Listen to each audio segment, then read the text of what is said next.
நிதர்சனமான விமர்சனம், நியாயமான தரவரிசை, நேர்மையான பார்வை என்ற தாரக மந்திரத்தோடு வாங்க நிகழ்ச்சிக்கு போகலாம். இது பாக்ஸ் ஆபீஸ் 1 2 3. நம்மளுடைய பாக்ஸ் ஆபீஸ் 1 2 3ல இந்த வார ஹாலிவுட் புதுவரவா முதல்ல நம்ம பார்க்கக்கூடிய படம் வந்து தி காட்ஸ் ஆஃப் ஈஜிப்ட் 2016 3 டைமென்ஷன். இந்த படத்தினுடைய கதை என்ன அப்படின்னு சொன்னோம்னா, ஒவ்வொரு நாட்டிற்கே உரித்தான பல புராண கதைகள் உண்டு. அதுபோல எகிப்து நாட்டின் புராண கதையை அடிப்படையாக கொண்டு அமைக்கப்பட்ட கதை இது. உலகில் சில நாடுகளை கடவுள்கள் நேரடியாக ஆண்டு வந்த காலம் இந்த படத்தினுடைய கட்டம். எகிப்து நாட்டை ஒசிரிஸ் என்ற கடவுள் ஆண்டு வந்த போதுதான் முதுமை கருதி எகிப்து நாட்டை ஆளும் உரிமையை தன் மகன் ஹோரஸிற்கு கொடுக்க முடிவு செய்கிறார். ஆனால் ஓரஸின் சகோதரன் செட் இவன் இருளின் கடவுள் என்று கருதப்படும் கருணையற்ற ஒருவன். இவனால் எகிப்து நாட்டின் அரியணை கைப்பற்றப்படுகிறது. அந்த இருளின் கடவுளுக்கு எதிராக அரியணையின் வாரிசாக ஹோரஸ் இந்த படத்தின் ஹீரோ பெத் என்பவனுடன் கைகோர்த்துக் கொண்டு போராடுவதுதான் கதை. இந்த படத்தினுடைய பட்ஜெட் அப்படின்னு பார்த்தோம்னா ஏறக்குறைய 1400 கோடி. இந்த படத்தை அலெக்ஸ் பிரைஸ் அப்படிங்கிறவர் வந்து இயக்கி இருக்கிறார். இவர் ஏற்கனவே ஐ ரோபோட், நோயிங் போன்ற படங்களை இயக்கியவர். நம்மளுடைய பாக்ஸ் ஆபீஸ் 1 2 3ல இந்த வார கோலிவுட் புது வரவுகள்ல முதல்ல நம்ம பார்க்கக்கூடிய படம் நையப்புடை. இந்த படத்தினுடைய இயக்குனர் விஜய் கிரண், படத்தினுடைய மியூசிக் கம்போசர் தாஜ்னூர், இந்த படத்தினுடைய ஒளிப்பதிவாளர் சுகுமார், படத்தினுடைய கதை நாயகனா பிரபல இயக்குனர் S.A. சந்திரசேகரன் பண்ணிருக்காரு. மற்றும் லீட் ரோல்ல பா விஜய், சாந்தினி அண்ட் வில்லன்களா இதுல வந்து நான் கடவுள் ராஜேந்திரன், MS பாஸ்கர், இன்னும் தெரிந்த முகங்கள் நிறைய பேர் உள்ள நடிச்சிருக்கிறாங்க. ஒரு பிரபலமான இயக்குனர், ஏறக்குறைய 67 படங்களை இயக்கி இருக்கிறாரு. சமூக அக்கறை கொண்ட படங்களை இயக்கியவர். மிலிட்டரியிலிருந்து ரிட்டையர் ஆகி வாழ்ந்து கொண்டிருக்கக்கூடிய ஒரு கதாபாத்திரம் தான் SAC உடைய கதாபாத்திரம். இவரு ஒரு மாநகர பேருந்து ஒண்ணு கடத்தப்படுறத தடுத்து நிறுத்துறாரு ஒரு ஆக்ஷன் சீக்வன்ஸ்ல. இதனால இவர் ரொம்ப ஃபேமஸ் ஆயிடுறாரு. இந்த சம்பவத்தை ஒருத்தர் ஷூட் பண்ணி நெட்ல அப்லோட் பண்றாங்க. இதனால சோசியல் மீடியால இவர் ஒரு பெரிய ஹீரோ ஆயிடுறாரு. இவருக்கு நிறைய ஃபேன்ஸ் கிளப் இருக்கிறாங்க. அந்த வகையில ஒரு தனியார் தொலைக்காட்சியில ஒர்க் பண்ணிட்டு இருக்க பா விஜய், ஒரு ரேடியோ அலைவரிசையில் ஒர்க் பண்ணிருக்க கதாநாயகியான சாந்தினி, இவங்க 2 பேரும் ஒருமித்த கருத்துக்கள்ல இவரை பாராட்டுறாங்க. இதனால சந்திக்கக்கூடிய ஒரு சந்தர்ப்பம் ஏற்படுது. தொடர்ந்து அது காதலா மாறுது. அதுக்கு வந்து SAC தலைமையா இருந்து அந்த கல்யாணத்தையும் பண்ணி வைக்கிறாரு. இது ஒரு புறம் இருக்க, சிட்டியில இருக்கிற கமிஷனரான MS பாஸ்கரை தன்னுடைய கையில போட்டுக்கிட்டு வில்லனா நான் கடவுள் ராஜேந்திரன் இந்த பஸ் கடத்தை தடுத்த SAC மேல ஒரு எனிமிட்டியா இறங்குறாரு களத்துல. இந்த பிரச்சனைகளை எப்படி SAC ஃபைண்ட் அவுட் பண்றாரு அப்படிங்கறதா இந்த படத்தினுடைய ஷார்ட் அண்ட் ஸ்வீட்டான ஒரு லைன். இந்த படத்தினுடைய கமெண்ட்ஸ் என்ன அப்படின்னு சொன்னா, கமெண்ட்ஸுக்கெல்லாம் ஒரு அப்பாற்பட்ட விதமாக ஒரு புதிய விஷயத்தை நம்ம பார்க்க வேண்டியிருக்கு. ஏறக்குறைய ஒரு 68-70 வயதுகளில் இருக்கக்கூடிய ஒரு மனிதர் அந்த யதார்த்தமான அந்த வயதையே கதைக்கு நாயகத்தன்மையாக கொண்டு இதில் நடித்திருப்பதும் அவரை நடிக்க வைத்திருப்பதும், பிரபல இயக்குனரான SAC இதுல நாயகனா நடித்திருக்கிறது ஒரு புறம் இருக்க, அவரை நடிக்க வைத்திருக்கிற விஜய் கிரணையும் நம்ம பாராட்டலாம். படத்துல உள்ள ஒரு மைனஸா என்ன பார்க்க முடியும் அப்படின்னு சொன்னா, மியூசிக் இன்னும் நிறைய கான்சென்ட்ரேட் பண்ணிருக்கலாம், குத்துப்பாட்டை அவாய்ட் பண்ணிருக்கலாம். பா விஜயை பொறுத்தவரையில அவருக்கு கொடுத்தப்பட்ட ரோலை ரொம்ப அழகா பண்ணிருக்கிறாரு. அப்கோர்ஸ் பிரீவியஸ் பிலிமோட இதுல நிறைய மெச்சூர்டா பண்ணிருக்கிறாரு. கதாநாயகி சாந்தினி அவங்களுடைய போர்ஷன் ரொம்ப கம்மி இருந்தாலும் அதை ரொம்ப கரெக்டா பண்ணிருக்காங்க. வில்லத்தன் பண்ற இதுல வில்லத்தனமாக வர MS பாஸ்கர் போர்ஷன் நல்லா இருக்கு. நான் கடவுள் ராஜேந்திரன் காமெடி ஜானர்ல இருந்து விலகி ஒரு சீரியஸ் வில்லனாக பண்ணிருக்காரு. அப்கோர்ஸ் நல்லாவும் பண்ணிருக்காரு. இந்த வாரம் நையப்புடை புது வரவாக வந்திருக்கு. ஃபர்தரா இந்த படம் நம்மளுடைய பாக்ஸ் ஆபீஸ்ல என்ன மாதிரியான ஒரு ஜேர்னி எடுத்துக்க போகுதுங்கிறத பொறுத்திருந்து பார்ப்போம். நம்மளுடைய பாக்ஸ் ஆபீஸ் 1 2 3ல 5வது இடத்துல இருக்கிற படம் சக்தி சௌந்தரராஜன் இயக்கத்தில் ஜெயம் ரவி கதாநாயகனா நடித்து வெளிவந்திருக்கக்கூடிய மிருதன். ஒரு டிராபிக் சார்ஜென்டாக இருக்கக்கூடிய கதாநாயகனான ரவி, பாசமான ஒரு தங்கச்சி இருக்கிறாங்க. அவங்க லைஃப்ல குறுக்கிடுற மருத்துவரான, அதாவது டாக்டரான கதாநாயகி லட்சுமி மேனன். இப்படி போயிட்டு இருக்க கதையில ஒரு கெமிக்கலை யதார்த்தமாக முழுகக்கூடிய ஒரு நாய்க்கு ஒரு விதமான நோய் ஏற்பட்டு அது ஒரு மனிதனை கடிக்க, மனிதனை கடிக்க இது பெரிய பிரச்சனையாகி சட்டம் ஒழுங்கு பாதிப்பு வர, பார்த்த இடத்தில் சுடக்கூடிய சட்டம் பிறப்பிக்கப்பட்டு அந்த மனிதர்களிடமிருந்து மக்களை காப்பாற்றுவதற்கான முயற்சியில் லட்சுமி மேனன் ஒரு மருந்தை கண்டுபிடிக்கிறாங்க, ஒரு ஆன்டி வைரஸ் கண்டுபிடிக்கிறாங்க. அதற்கு ஹீரோ துணை இருக்கிறாரு.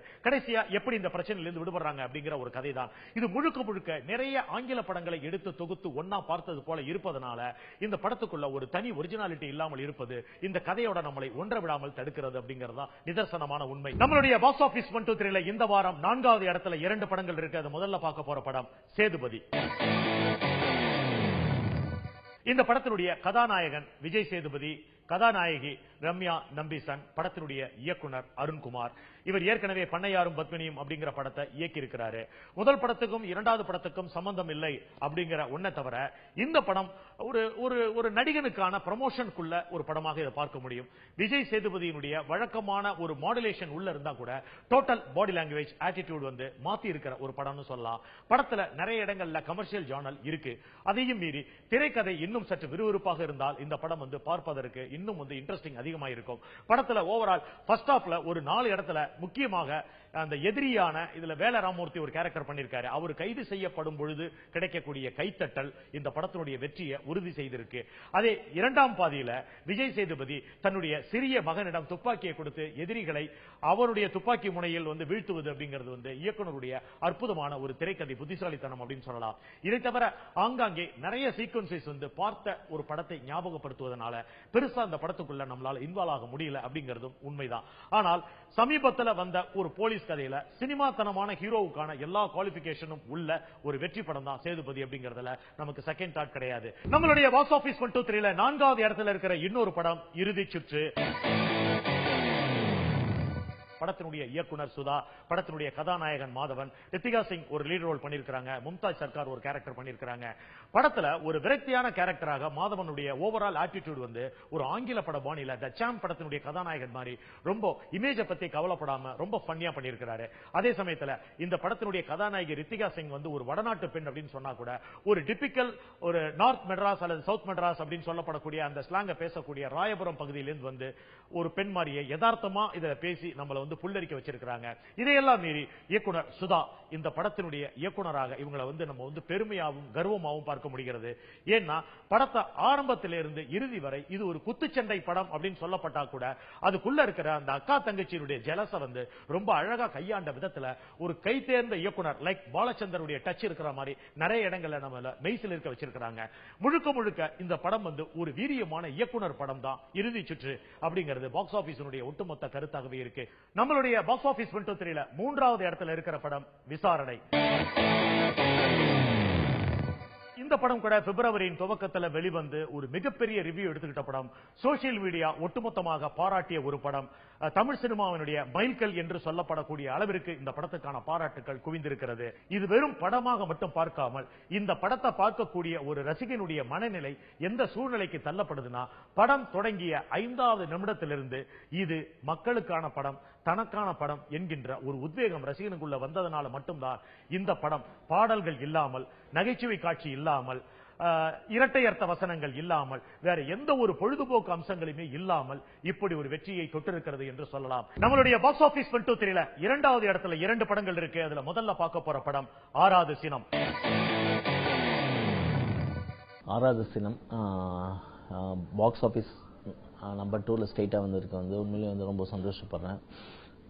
ஏன்னா இந்த ப்ரோக்ராம் எப்படி அப்படின்றதுனா வந்து எக்ஸாக்டா வந்து வெறும் வந்து ஒரு படம் வந்து தரமா இருக்கு அப்படின்றத மட்டும் இல்லாம வெறும் ஜஸ்ட் வந்து ஒரு கலெக்ஷன்ஸ் ரிப்போர்ட் பிசினஸ் இது எல்லாத்தையும் வச்சு கால்குலேட் பண்ணி தான் வந்து இந்த நம்பர் 1 நம்பர் 2 நம்பர் 3 பிளேசஸ் பண்றாங்க. ஸோ அதுதான் வந்து உண்மையிலேயே வந்து நமக்கு வந்து ஒரு சந்தோஷத்தை கொடுக்குது. ஏன்னா ஒரு படம் அப்படின்னு பார்த்தீங்கன்னா ஒரு சினிமா அப்படின்னு பார்த்தீங்கன்னா வந்து not only art, it's and business media. So அது ரெண்டும் கலந்துருந்தால் தான் ஒரு ப்ராப்பர் சினிமா அப்படின்னு சொல்ல முடியும். ஸோ அந்த விதத்தில் வந்து ஸ்ட்ரெயிட்டா வந்து ஆறாவது சினிமா வந்து நம்பர் 2 பிளேசஸ் வந்து ரொம்ப சந்தோஷப்படுறேன். and thank you Thanthi TV. இந்த படத்தினுடைய காஸ்டிங் என்ன அப்படின்னு பார்த்தோம்னா கதாநாயகனா அருள்நிதி பண்ணியிருக்கிறாரு, கதாநாயகியா ஐஸ்வர்யா ராஜேஷ் பண்ணியிருக்கிறாங்க. அஜய் ரத்னத்தினுடைய மகன் ஒரு மிக முக்கியமான கதாபாத்திரத்துல மாசிங்கிற கேரக்டர்ல பண்ணியிருக்கிறாரு. இயக்குனர் தூங்கா நகரம் போன்ற படங்களை இயக்கிய சிகரம் தொடு படத்தை இயக்கிய கௌரவ் இதுல ஒரு தவிர்க்க முடியாத முக்கியமான ஒரு கதாபாத்திரத்தை கையாண்டு இருக்கிறாரு. வணக்கம், நான் தூங்கா நகரம் சிகரம் தொடு பட இயக்குனர் கௌரவ் பேசுறேன். என்னடா ஆறாவது சின்ன படத்துல இதே வந்து உட்காந்துருக்கான்னு பாக்குறீங்களா? நான் இந்த படத்துல நடிகனா அவதாரம் எடுத்திருக்கேன். அதுக்கு முதல் தேங்க்ஸ் வந்து என்னோட இயக்குனர் அறிவழகனுக்கு நான் தெரிவித்துக் கொள்கிறேன். ஏன்னா மெயினா வந்து ஒரு இயக்குனர் வந்து ஒரு நடிகரா வரணும்னாலே வந்து எதுக்கு இயக்குனர் நடிக்கிறாங்க அப்படின்னு கேட்குவாங்க. நான் ஒரே ஒரு எல்லா பத்தியும் இயக்குற ஒரு நடிகர் ஈஸியா நடிக்க முடியுன்றது என்னோட தாழ்மையான கருத்து. அதை தான் வந்து அறிவும் வந்து என்கிட்ட ஸ்ட்ரெஸ் பண்ணி இந்த படத்தை நீங்க நடிக்கணும் அப்படின்னாரு. டெஃபினட்டான்னு சொன்னேன். இந்த படத்தோட ரன்னிங் டைம் பாத்தீங்கன்னா 2 hours 14 minutes. அந்த 2 hours 14 minutesல last 25 minutes I'm challenging you, seat எட்ஜில் வந்து உங்க கழுத்து இப்படித்தான் இருக்கும். அதுக்கு காரணம் அந்த சைக்கோபாத் கில்லரா வந்து என்னைய 25 மினிட்ஸ்க்கு முன்னாடி தான் இன்ட்ரோடியூஸ் பண்ணுவாரு அறிவு. ஸோ அதுல இருந்து ஒரு கேட் அண்ட் மவுஸ் கேம்ல வந்து நான் கமலா தியேட்டர்லயும் சரி, நேற்று ஐநாக்ஸ்லயும் சரி பார்க்கும்போது இந்த மாதிரி எக்ஸ்பெக்டேஷன் நான் எதிர்பார்க்கவே இல்லை சத்தியமா. அருள்நிதி ஒரு ஏசிபியா இருக்கிறாரு, ஒரு நேர்மையான ஒரு போலீஸ் அதிகாரியா இருக்காரு. அவர்கிட்ட ஒரு என்கவுண்டருக்கான பொறுப்பு ஒப்படைக்கப்படுது. அதன்படி அவர் வந்து ஒரு மறைவிடத்தில் இருக்கக்கூடிய ரவுடி கூட்டமான மாசி அண்ட் கேங்க வந்து என்கவுண்டர் பண்றாரு. அதுல கடைசி நேரத்துல அவருக்கு வர்ற பிரஷர்னால மாசியை மட்டும் அவர் விடுதலை செய்ய வேண்டிய ஒரு சூழல் ஏற்படுது. அதை தொடர்ந்து மாசி அருள்நிதியுடைய ஃபேமிலியான அழகான ஒய்ஃபையும் குழந்தையையும் கொலை செய்துட்டு அவனையும் வந்து இவர் போலீஸால சுட்டுறாரு. அவன் வந்து இறப்பதுக்கு முன்னாடி இவங்க 2 பேரையும் கொன்னுறான். இதனால தன்னுடைய குடும்பத்தை இழந்தவர் முழு நேர குடிகாரனா மாறிடுறாரு. ஒரு காலகட்டத்தில் தொடர்ந்து சீரியல் கில்லிங் மாதிரி ஆங்காங்கே சில பிணங்கள் வித்தியாசமான முறையில தொங்கவிடப்பட்டு கொண்டிருக்கிறது. இந்த கேஸ மறுபடியும் அருள்நிதியை எடுத்தா நல்லா இருக்கும்னு அவருக்கான அழைப்பு கொடுக்கப்படுது. இவ்வளவு பிரச்சனைகள்ல இந்த கொலைகள் யாரால் நடத்தப்படுது, எதற்காக அதுல அந்த கிறிஸ்டியானிட்டியில யூஸ் பண்ணப்பட்ட இயேசு சொல்லப்பட்ட அந்த வார்த்தைகள் பொறிக்கப்பட்டது, அந்த கொலைக்கான காரணம் என்ன அப்படிங்கறத கொஞ்சம் வித்தியாசமான கோணத்துல சொல்லி இருக்கிற படம் தான் 6வது சினம். டிமாண்டி காலனிக்கு அப்புறம் அருள்நிதி நடித்து வெளிவந்த நல்லா இருந்த ஊரும் 4 போலீஸுங்கிற படம் வந்து எதிர்பார்த்த அளவு போல அப்படின்னு சொன்னா கூட 6வது சினம் ஆரம்பத்திலிருந்தே ஒரு எதிர்பார்ப்பை உள்ளாக்கியதுக்கு ஒரு காரணம் மலையாளத்தில் இந்த படம் பெற்ற ஒரு மாபெரும் வெற்றி தான். ஆனால் இந்த படத்தை பொறுத்தவரையில அந்த கதாபாத்திரத்துல மலையாளத்தில் பார்த்ததை விட தமிழ்ல இவருக்கு இந்த படம் வந்து ரொம்ப சூட் ஆயிருக்குன்னு சொல்லலாம். இந்த படத்தினுடைய சினிமாட்டோகிராஃபர் அரவிந்த் சிங், படத்தினுடைய மியூசிக் கம்போசர் எஸ் தமன், படத்தினுடைய PROs விஜய் முரளி மற்றும் கிளாமர் சத்யா. இந்த படத்தினுடைய முதல் பகுதி இன்னும் கண்ணும் கருத்துமாக கவனமாக கையாளப்பட்டிருந்தால் இந்த படம் இன்னும் பரபரப்பாக பேசப்பட்டிருக்கும். ஆனாலும் 2ஆம் பகுதி விறுவிறுப்பாக இருக்கிறதுனால இது ஒரு மினிமம் கேரண்டி பிலிமாக இருக்கும் அப்படிங்கறதுல நமக்கு செகண்ட் தாட் கிடையாது. நம்மளுடைய பாக்ஸ் ஆபீஸ் 123ல 2வது இடத்துல இருக்கிற இன்னொரு படம் இந்த வார புதுவரமாக வந்து நேரடியா 2வது இடத்துல இருக்கிற படம் கணிதன். இந்த படத்தினுடைய இயக்குனர் சந்தோஷ், படத்தினுடைய சினிமாட்டோகிராஃபர் அரவிந்த் கிருஷ்ணா, படத்தினுடைய மியூசிக் கம்போசர் ட்ரம்ஸ் சிவமணி, படத்தினுடைய PRO டைமண்ட் பாபு.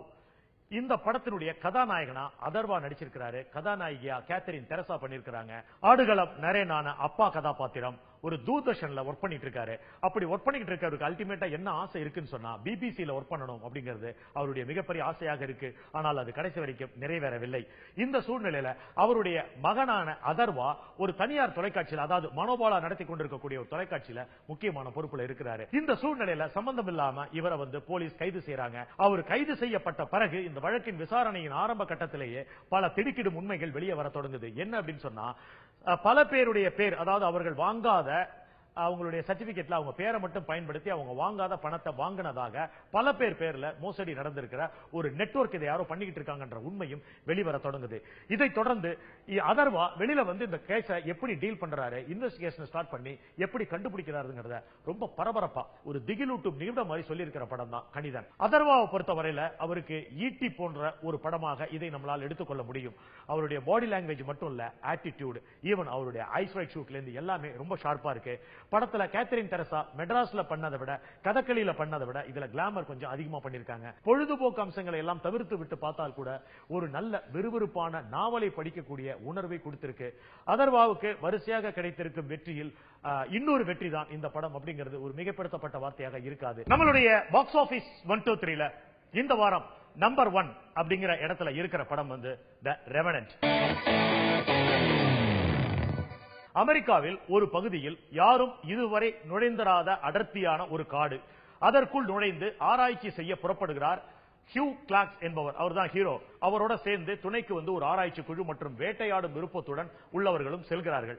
மிகவும் தாங்க முடியாத குளிர் பிரதேசம் அது. அங்கு எதிர்பாராத விதமாக ஒரு பெரிய கரடி ஹியூ கிளாஸை தாக்க ஹியூ கிளாஸ் படுகாயமுற்று வீழ்கிறார். இறக்கும் தருவாயில் உள்ள அவரை அப்படியே விட்டுவிட்டு அவருடன் வந்த குழு அவரை விட்டு வந்து விடுகிறது. மருந்திடப்பட முடியாத காயங்கள், உயிர் பிரியும் அளவு மோசமான உடல்நிலை, தாங்க முடியாத குளிர், உடன் வந்தவர்களின் துரோகம் என்ற அனைத்தையும் மீறி நம்ப முடியாத ஒரு மனோதிடத்துடன் எப்படி உயிர் பிழைத்து திக்கு தெரியாத அந்த காட்டை தாண்டி ஹியூ கிளாஸ் என்ற நம்மளுடைய கதாநாயகன் வர வேண்டும் என்பதை காட்டியிருக்கும் ஒரு படம். இந்த படத்தினுடைய பட்ஜெட் இந்தியன் கரன்சியினுடைய மதிப்புப்படி 931 கோடி ரூபாய்.